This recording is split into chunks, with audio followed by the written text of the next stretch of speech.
ይታወቃል። በዘርፉም ከ7 ዓመታት በላይ ሰርቶበታል።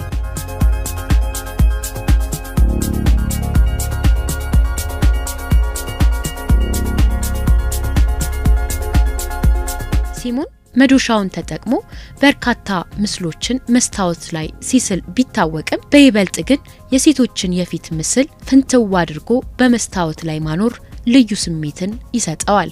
አንድን ምስል መስታወቱ ላይ ለመፍጠር ቀላል የማይባል አድካሚ የሆነ ሰዓታትን ሊፈጅበት ይችላል። ስራው ላይ ጥንቃቄና ጥበብ ካልታከለበት ደግሞ ሙከራ ብቻ ሆኖ ሊቀርበት ይችላል።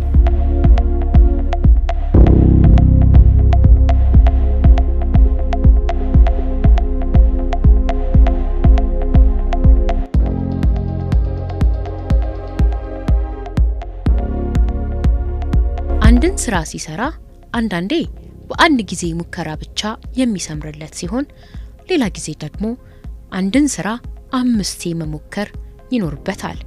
በዚህ ሙከራ ሂደቱ ውስጥ አንድ የተሳሳተ የመዶሻ ምት በሺዎች የሚቆጠር ገንዘብ የወጣበትን መስታወት ሊያወድምበት ይችላል። ይህ ብቻም አይደለም፣ ለሰዓታት ወይም ለቀናት የሰራውን ስራ ሀብሎ ከዜሮ ሊያስጀምረውም ይችላል።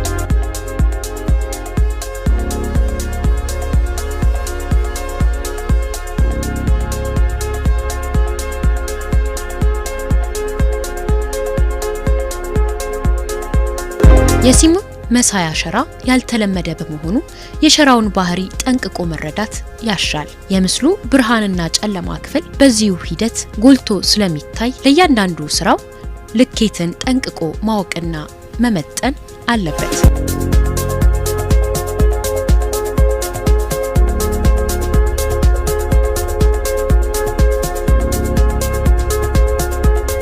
የእርሳስ አርቲስት ነጭ ወረቀት ላይ በሚስልበት ወቅት ጨለማና ብርሃንን በመፍጠር ተጨማሪ ብርሃኖችን ወይም ጥላዎችን እንዳስፈላጊነታቸው እርሳሱን ደጋግሞ በመጠቀም በጥልቀት እንደሚስላቸው ሁሉ ሲሞን ጥልቀት መፍጠር የሚፈልግባቸው ስፍራዎች ላይ በተደጋጋሚ በመዶሻ በመቀጥቀጥ ይስላቸዋል።